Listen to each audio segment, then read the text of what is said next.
আজ দিনভর মমতা ভার্সেস মোদী।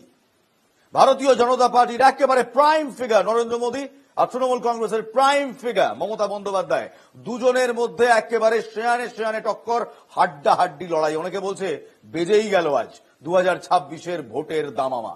আলিপুরদুয়ারের সভা আর সেখান থেকে দুর্নীতি সহ 5টি ইস্যুকে হাতিয়ার করে সরাসরি তৃণমূল কংগ্রেসের সরকারকে তুলোধনা করলেন মোদী। বাংলার সরকারকে নির্মম বলে তোপ মোদীর। যদি একেবারে বলতে হয় তাহলে বলেছেন মমতা বন্দ্যোপাধ্যায়ের সরকার নির্মমতার সরকার। মুর্শিদাবাদের অশান্তি থেকে সন্দেশ শুরু করে সন্দেশখালী, তার সঙ্গে তামাশা দেখেছে পুলিশ, এই একাধিক কটাক্ষ নরেন্দ্র মোদীর। এসএসসির দুর্নীতি নিয়েও রাজ্যকে কড়া সমালোচনা নরেন্দ্র মোদীর। পাল্টা মমতা বন্দ্যোপাধ্যায়ও পিছিয়ে যান না। ঠিক দুপুর 3:15 মমতা বন্দ্যোপাধ্যায় সাংবাদিকদের সামনে এলেন এবং মমতা বন্দ্যোপাধ্যায় নরেন্দ্র মোদীকে তুলোধনা করলেন। বলছেন মোদীর দুর্নীতির অভিযোগ শুধু বাংলায়, বিজেপি শাসিত রাজ্যে যখন দুর্নীতি হয় নরেন্দ্র মোদী কেন দেখতে পান না? অসমকে টার্গেট করলেন, গুজরাটকে টার্গেট করলেন, টেনে আনলেন অসমের মুখ্যমন্ত্রী হেমন্ত বিশ্ব শর্মার প্রসঙ্গ। বলছেন এর থেকে বড় দুর্নীতিবাজ নেতা ভারতবর্ষে আর কেউ নেই। মুখ্যমন্ত্রীর অভিযোগ সন্দেশখালী থেকে মুর্শিদাবাদ সমস্ত কিছুর ড্রামা, আর সেই ড্রামার স্ক্রিপ্ট লিখেছিল ভারতীয় জনতা পার্টি। বিজেপির ষড়যন্ত্রতেই হিংসা হয়েছে। সব মিলিয়ে মোদীর সফরের দিন 2026-এর ভোটের দামামা যে বেজে গেল তা নিয়ে আর কোনো দ্বিমত পোষণের জায়গা নেই। আজ থেকেই 26-এর ভোটের লড়াই শুরু এবং সেই লড়াইয়ের উদ্বোধন খোদ বিজেপির সুপ্রিমো এবং তৃণমূল কংগ্রেসের সুপ্রিমো নরেন্দ্র মোদী এবং মমতা বন্দ্যোপাধ্যায় নিজের হাতে আজ উদ্বোধন করে দিলেন। কিন্তু এই সকলের মাঝখানে আমি আপনি কোথায় রইলাম? এই তরজা নতুন নয়। কেন্দ্র বঞ্চনা করছে বাংলাকে। গত 3 বছর ধরে মমতা বন্দ্যোপাধ্যায় বলে আসছেন, আর 21 থেকে অভিষেক বন্দ্যোপাধ্যায় এর গোঁ ধরা শুরু করেছিলেন। আর দুর্নীতি যে হয়েছে বাংলায় সে কথাও নতুন নয়। 2019-এর পর থেকে কয়লা, গরু, খাদ্য অর্থাৎ রেশন, বন দপ্তরে দুর্নীতি, যা একবার বেফাস ভাবে যখন রাজীব বন্দ্যোপাধ্যায় বিজেপিতে গিয়েছিলেন খোদ মমতা বন্দ্যোপাধ্যায়ই বলে ফেলেছিলেন এই সমস্ত দুর্নীতির আঁতুড়ঘর যে বাংলা, সেটা কোর্ট পর্যন্ত বলে দিয়েছে। সুপ্রিম কোর্টের ভার্ডিক্ট অন টিচার রিক্রুটমেন্ট স্ক্যামে পরিষ্কার প্রাতিষ্ঠানিক দুর্নীতি হয়েছিল এবং সেই দুর্নীতির আঁতুড়ঘর এই বাংলা। পার্থ চট্টোপাধ্যায় থেকে বালু কেউ বাদ যায় না। তারই মাঝখানে আজ নরেন্দ্র মোদী এসে বাংলার ল অ্যান্ড অর্ডার সিচুয়েশন নিয়ে চালিয়ে খেললেন। বাংলায় এসে তৃণমূলকে রীতিমতো তোপ মোদীর। অরাজকতা, হিংসা থেকে মহিলাদের নিরাপত্তা কিচ্ছু নেই বাংলায়। মুর্শিদাবাদের অশান্তির সময় তামাশা দেখেছে পুলিশ।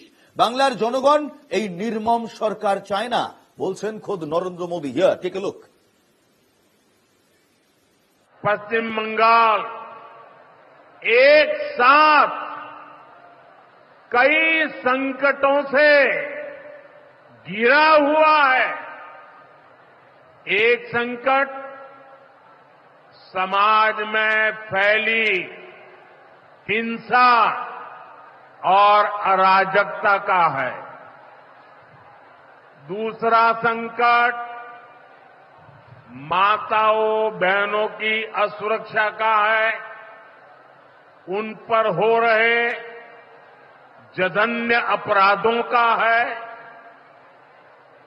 तीसरा संकट नौजवानों में फैल रही घोर निराशा का है, बेतहासा बेरोजगारी का है।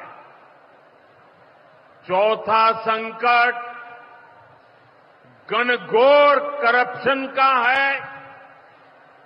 यहां की सिस्टम पर लगातार कम होते जनविश्वास का है।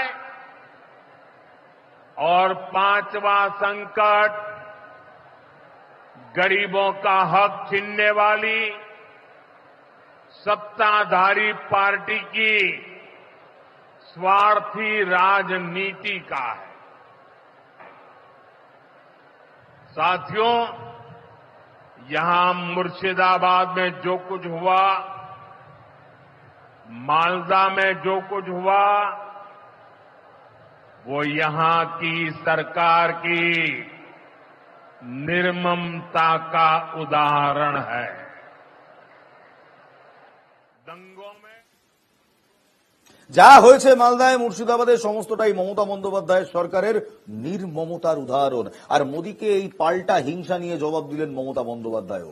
সন্দেশখালী থেকে মুর্শিদাবাদ অশান্তি করিয়েছে বিজেপি, পাল্টা তোপ মমতা বন্দ্যোপাধ্যায়ের।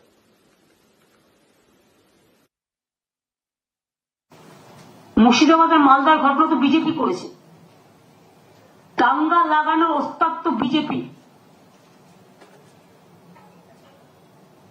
এবং তার ডকুমেন্টেশন চাইলে উইথ এভিডেন্স আপনাদের কাছে আমি দিয়ে দেবো। বাংলা নির্মম না, বাংলা হচ্ছে মানবিক সরকার, আর মোদীর সরকার হচ্ছে একটা জুমলা সরকার। এত বছর উনি রাজত্ব করেছেন, দেশকে কি দিয়েছেন?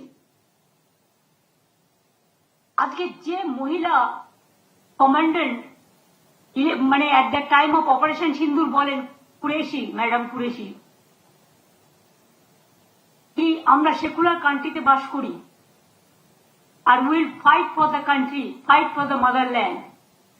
আজকে মোদীজি কি বলেছেন? উনি he wants divide and rule, his policies divisive policies. কেন আজকে ওনাকে আসাম থেকে লোক নিয়ে আসতে হয়েছে আলিপুরদুয়ারে? আলিপুরদুয়ারের মানুষের প্রতি যদি বিশ্বাস থাকতো তাহলে তো আসাম থেকে লোক নিয়ে আসতে হতো না। আলিপুরদুয়ারের একটা ছোট্ট মিটিং, তার জন্য কুচবিহারের লোক নিয়ে আসতে হতো না, জলপাইগুড়ির লোক নিয়ে আসতে হতো না। তার মানে বাংলার মানুষ, উত্তরবঙ্গের মানুষ বুঝিয়ে দিয়েছে ওনার প্রতি মানুষের কোনো বিশ্বাস নেই। একসময় নিজেকে চালা বলে দাবি করে ঘুরে বেড়াতেন, দ্বিতীয়বার বললেন পাহাড়বার, এখন আবার বলছেন সিঁদুর বেচবেন। সিঁদুর এভাবে বেচা যায় না, সিঁদুরটা মা বোনেদের আত্মসম্মান, ইজ্জত। বাংলার মা বোনেরা যে আত্মসম্মান নিয়ে বাঁচেন, ইউপিতে হয়, বিহারে হয়, আসামে হয়, গুজরাটে হয়, মধ্যপ্রদেশে হয়। লজ্জা করে না বলতে?